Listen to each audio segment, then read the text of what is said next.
மகிமை நேர்ந்த கர்த்தாவே உமக்கு நன்றி செலுத்துகிறோம். நாளினை தந்த கசூத்திரம் கிருபையினால் இறக்கத்தினால் எங்களை நடத்துங்க.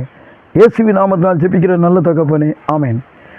ஊருக்கதையை பேச உனக்கு வெட்கமில்லை, கட்டுக்கதையை பேச உனக்கு வெட்கமில்லை, உயிர் கொடுத்த இயேசு பற்றி சொல்ல வெட்கமா, தன்னையே இழந்த இயேசு வேணுமா, வெட்கமா உனக்கு வெட்கமா, இயேசு பற்றி சொல்ல உனக்கு வெட்கமா, ரெண்டு காலு ரெண்டு கை உனக்கு எதற்கு, உனக்கு இருக்கும் பேச்சு மூச்சு உனக்கு எதற்கு, இயேசு பற்றி சொல்லு ஆத்துமாவை வெல்லு, இயேசு பற்றி சொல்லு ஆத்துமாவை வெல்லு, இன்பத்திலும் துன்பத்திலும் இயேசுக்காக நில்லு, இன்பத்திலும் துன்பத்திலும் இயேசுக்காக நில்லு, வெட்கமா உனக்கு வெட்கமா, இயேசு பற்றி சொல்ல உனக்கு வெட்கமா. இந்த நாட்களில் கூட கிறிஸ்தவர்கள் என்றால் யாருன்னுட்டே தெரியல. எல்லாரும் நான் கிறிஸ்தவேங்க. ஒரு இடத்துல சொல்லுது, கிறிஸ்துவை உடையவர்கள் தங்கள் மாமிசத்தையும் அதன் ஆசை இச்சைகளையும் சிலுவையில் அறிவார்கள். கலாத்தியர் 5:24 சொல்லுது. கிறிஸ்தவர்கள்னா யாருன்னா அப்போஸ்தலர் 11:26 சொல்லுது. அவன் ஒரு ஆலயத்தில் போய் 1 வருஷமாக தங்கியிருந்தானோ, தங்கியிருந்து சுவிசேஷம் சொன்னானோ, இவன் பேர் தான் என்னது, கிறிஸ்தவன். யார் கிறிஸ்தவன்? அந்தியோகியால முதல் சீசர்களுக்கு கிறிஸ்தவங்களை பேர் வந்துதான். அப்போ இன்னைக்கு என்ன செய்யணும்? 1 வருஷ காலமாக தேவ சமூகத்தை காத்திருந்து என்ன செய்யணும்? சுவிசேஷம் சொல்லணுங்க. கிறிஸ்தவர்கள் மாறுதாட்டக்கூடாது. இவங்களுக்கு கிறிஸ்தவங்கிற பேர் இருக்கு, வேற எங்கேயாவது இருக்கா சொல்லுங்க, நானும் தெரிஞ்சுக்கிறேன். இதை விரும்புகிறார் தேவன். எப்போதும் எந்த நிமிஷத்துலையும் என்னை குறித்து தான் சொல்லணும். சங்கீதம் 96:2 சொல்கிறாரு, என்னை குறித்து சுவிசேஷமாக சொல்லுப்பா, இதான்ப்பா எனக்கு நீ கொடுக்குற தசம பாகம், உன் கண்களை தசமமாக கொடு, கைகளை கொடு, என்ன பண்ணி நீ சொல்லு, வீதியாக சொல்லு. பாருங்கள், ஒரு சாமானிய ஒரு சின்ன பிள்ளை எல்லாம் சொன்னாங்க, அந்த சின்ன பிள்ளைக்கு 1 நேரம் தாங்க சாப்பாடு, 3 நேரம் சாப்பாடு கிடையாது. அந்த வீட்டுக்கு என்ன செய்யுது? வேலைக்கு போகுது. ஆனால் 1 நேரம் சாப்பாடு போடுறாங்க, 2 நேரம் அவங்களே தின்னுட்டு இருக்காங்க, இது பார்த்துக்கிட்டு இருக்கு. 1 நேரம் தான், அடிமைக்கு 1 நேரம் தான். நான் சென்னை பட்டணத்தில் பார்த்துனுங்க, ஒரு 40 அடிமைகள் சட்டை போடல, தலையில் ஒரு துண்டை கட்டியிருக்காங்க, வேஷ்டி கட்டியிருக்காங்க, கோமணம் வச்சுருக்காங்க, பாம்போடு உட்காந்துருக்காங்க. எஜமான அழகாக காலுக்கு மேலே காலை போட்டு உட்காந்து தின்னுட்டு இருக்கான். இதுக்கு பாம்போடு பார்த்துக்கிட்டு இருக்குது.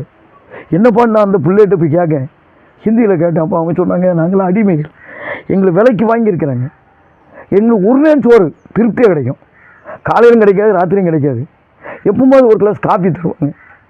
ஆனால் வேலை நேரத்தில் எங்களுக்கு எல்லாமே தருவாங்க, இந்த வெளியில் கூட்டு வந்து தரமாட்டாங்க. பாருங்கள், அவர் எப்படி உட்காந்துருக்காரு பற்றியில், நாங்கள் எப்படி உட்காந்துருக்கோம். ஆனால் நல்லா குடிக்கிறதுக்கு மட்டும் நல்ல வசதி கொடுப்பாங்க. ஆனால் எங்களுக்கு குடும்பம் இருக்கக்கூடாது, பிள்ளைகள் இருக்கக்கூடாது, கல்யாணம் இருக்கக்கூடாது, ஒன்றும் இருக்கக்கூடாது. எங்களை அடிமையாக வச்சுருக்காங்க. அடிமையாக நாங்கள் கரெக்டாக வேலை செஞ்சுக்கிட்டு இருக்கோம். நாங்கள் ஏதோ ஒரு தெய்வத்தை கும்பிட்றோம், எங்களை பார்த்துக்குது அப்படிங்கிறாங்க.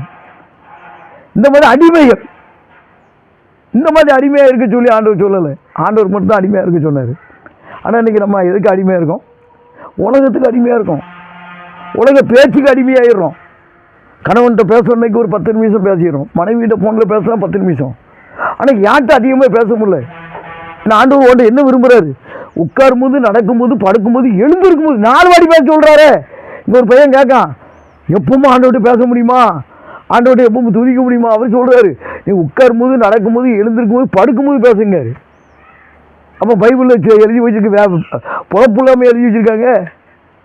நீ இதைத்தானையா செய்ய சொன்னார். ஒன்று 3 வாட்டி திங்குறீங்க, அதுக்கு 1.5 மணி நேரம், 3 வாட்டி காப்பி குடிக்கிங்க 1.5 மணி நேரம், இப்படி எல்லாத்துக்கும் மணிக்கணக்கில் குடிக்கிறீங்களே.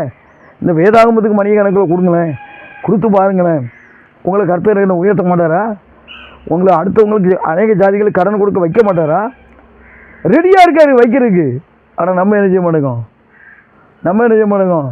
நம்ம இஷ்டம் போல் நடக்கும், இஷ்டம் போல் போகிறோம். எப்போ பார்த்தாலும் கவலை தான், எப்போ பார்த்தாலும் கண்ணீர் தான். இதெல்லாம் ஆண்டவர் விரும்பவே இல்லை. அவர் ஒரே வார்த்தையை சொல்லிட்டாரு, நீ என்னுடைய வார்த்தைகளை சொல்லி எல்லாத்துக்கும். ஏட்ட சொன்னார், சத்தம் வீட்டு கூப்பிட்டு அடைக்க கொள்ளாதே, எக்காலத்தை போல் ஒரு சத்தத்தை உயர்த்தி இஸ்ரவேல் ஜனங்களுக்கும் யாக்கோப்பு அவங்களுடைய பாவங்கள் அறிவின்றி ஏசாயா 58:1 சொன்னார். நீ சொன்னாலும் அவங்க கேட்க மாட்டாங்க, எனக்கே கேட்க மாட்டேன்றானுவேன். அப்படின்ட்டு எசேக்கியேல் 3 அதிகாரம் 5, 6 சொன்னேன். எனக்கே கேட்க மாட்டேன்டானுங்க, உன் பேச்சையும் கேட்க மாட்டானுங்க. ஆனால் நீ சொல்லணும், எப்போ பார்த்தாலும் சொல்லணும். அவன் கேட்டாலும் சரி கேட்கட்டாலும் சரி சொல்லணும். இது எசேக்கியேல் 3:7 இருக்குது. அவன் கேட்க மாட்டான், கேட்டாலும் சொல்லணும், கேட்கட்டாலும் சொல்லணும். ஊழியக்காரனுக்கும் சொல்லணும், விசுவாசிக்கும் சொல்லணும். சபையை பரிசுத்தப்படுத்தணும், சபை விசுவாசிகளை பரிசுத்தப்படுத்தணும். இதான் நான் உனக்கு கொடுத்துருக்கிற வேலை. இதெல்லாம் நீ செய்வியா அப்படின்னு கேட்டார். எப்போ பார்த்தா நீ கர்த்தரை குறித்து பேசுவேன்னாரு. நான் ரெடின்னு, எனக்கு நீங்கள் பலன் கொடுங்க, நான் பேசிகிட்டே இருப்பேன். போகிற இடத்துலலாம் நான் அதை தான் பேசுவேன். அதான் போன தடவை என் மனைவி கல்றை கட்டினதுனால வீட்டில் ஒரு சின்ன சாப்பாடு மாதிரி வச்சு விருந்து வச்சுருந்தேன். அப்போ வந்து ஒரு மேஸ்திரி தம்பி சொன்னான், பால்ராஜ். அவன் என்ன சொன்னான் தெரியுமா, நாங்கள் வேலை செய்ய வந்துருப்போம், முதல் சாப்பிட்டுட்டு வேலை செய்யடே அப்படின்னு சொல்லுவாங்க. அதுக்கு ஒரு வசனத்தை சொல்லுவாங்க. ஆச்சரியமாக இருக்கும். நாங்களாம் ஆச்சரியப்பட்டோம். இப்படிலாம் பைபிளில் வசனம் இருக்கா? ஆமாம், ஆண்டவர் துதிக்கிறனாலும் கூட திருப்தியை சாப்பிட்ட பிறகு துதின்னு தான் சொல்கிறாரு. திருப்தியை சாப்பிட்ட பிறகு நீ ஆராதின்னு தான் சொல்கிறாரு. நீ சும்மா பட்டினியாக இருந்து ஆராதின்னு சொல்லலை. அப்போ அங்கே சொல்லப்பட்டிருக்கிற காரியம், 1 வருஷ காலமாக அவங்க என்ன செஞ்சாங்களாம், சர்ச்சில் உட்காந்து சுவிசேஷம் சொன்னாங்களாம். அவங்களுக்கு தான் கிறிஸ்தவையா, சும்மா எல்லாத்துக்கும் கிறிஸ்தவன் கிடையாது. ஆமாம், ஒரு 4 பேருக்கு சத்தியத்தை சொல்லிவிட்டு அவனுக்கு கிறிஸ்தவன் கிடையாது. அவனுக்கு கூலியாக தான் கிடைக்கும். 4 பேர் சொன்னாலும் அவ்வளோதான், காலையிலேருந்து ராத்திரி வரைக்கும் 50 பேர் சொன்னாலும் அவ்வளோதான் கூலி. அது கூலி எல்லாத்துக்கும் ஒன்று தான். ஆனால் சுவிசேஷம் சொன்னவனுக்கு தான் கிறிஸ்தவன். கர்த்தர் உனக்கு சொன்ன அந்த வியாதியிலேருந்து மாற்றுனதுக்காக நீ போய் அதை மற்றவங்களுக்கு அறிவித்தாதான் உனக்கு கிறிஸ்தவங்கிற பேர். கர்த்தர் செய்த நன்மைகளை எல்லாத்துக்கும் சொல்லணும். ஒரு மனுஷன் பாட்டு படிக்கிறது எதுக்குன்னு தெரியுமா? சங்கீதம் 13:6 இருக்குது. கர்த்தர் எனக்கு நன்மை செய்தபடினாலும் அவரை நான் பாடுவேன். உனக்கு எத்தனை நன்மை செஞ்சுருக்காரு. நீ சாவாமல் இருக்கிய, உன் பிள்ளைகள் உனக்கு சோறை கொடுக்காம இருந்த நீ கொடுக்குதே, உன்னை கவனிக்கிறதுக்கு யாரும் இல்லையா, நீங்கள் எல்லாருமே இருக்காங்களே, எல்லாத்தையுமே தந்திருக்காரு. அப்போ அவங்கள நீங்கள் என்ன செய்யணும்? துதிக்கணுமா துதிக்கூடாதா? துதிச்சு பாருங்கள் ஐயா. சும்மா எல்லாருக்கும் புத்திமதி சொல்லாங்க, நீங்கள் நடந்து பாருங்கள், உங்கள் வழியில் நீங்கள் நடந்து பாருங்கள். நீ முதற்சோட உன் தேவனை சந்திக்க நீ ஆயத்தப்படு. நம்ம ஆயத்தப்படணும். எசேக்கியேல் 38:7 சொல்லுது, நீ ஆயத்தப்படு, ஆயத்தப்படுத்து, காவலாளனாயிரு. நான் பேதரை பார்த்து சொல்கிறேன், நீ குணப்பட்ட பிறகு மற்றவங்களை ஸ்திரப்படுத்து. முதல்ல நம்ம எப்படி இருக்கோங்கிறத பார்க்கணும். சரிங்களா? நம்ம அதை பாருங்கள். நீங்கள் வீதியில் உட்காந்து சொல்லுங்கள், சர்ச்சில் உட்காந்து சொல்லுங்கள், எங்கேனாலும் போய் சொல்லுங்கள், இயேசுவை நேசிக்கிறான்னு சொல்லுங்கள். ஜீசஸ் லவ்ஸ் யூ, ஏசியா நின்று பிரேமிச்சுனாடு சொல்லுங்கள், தெலுங்கில் சொல்லுங்கள். சொல்லுங்கள். எல்லாத்தையும் நீங்கள் ஒவ்வொரு பாஷையில் உங்களுக்கு தெரிஞ்ச பாஷையில் நீங்கள் சொல்லி பாருங்கள். எத்தனை பாஷை ஆண்டவர் கற்றுக் கொடுத்துருக்காரு, அத்தனை பாஷையில் ஆண்டோடைய நாமத்தை மையப்படுத்துங்க. சொல்லிக்கிட்டே இருங்க. அதுக்குரிய பிரதிபலன் உங்களுக்கு கர்த்தர் தந்துக்கிட்டே இருப்பார். அப்போ தான் நீங்கள் கிறிஸ்தவன். சும்மா வீட்டுக்குள்ளே இருக்கிற வேலை கிறிஸ்தவன் நினைக்காதீங்க. கிறிஸ்தவ தேவாலயம், கிறிஸ்தவ ஆலயம், இயேசுநாதர் தேவாலயம், அந்த ஆலயம் இந்த ஆலயம் போடுறீங்க.